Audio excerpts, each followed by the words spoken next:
Ever Mindful Mother Nature by Geraldine Kelly, read by Emanja.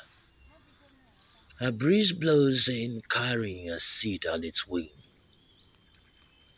No one knew, no one saw a thing, not before its growth is strong and growing tall, causing one's path to falter and strides to stall. Creepy vines of ivy cover, smoke screened and smother the true strength and power of our dear Earth Mother. Her caresses exceed blooms, brambles, and branches, kissing the soul of whom embraces her advances.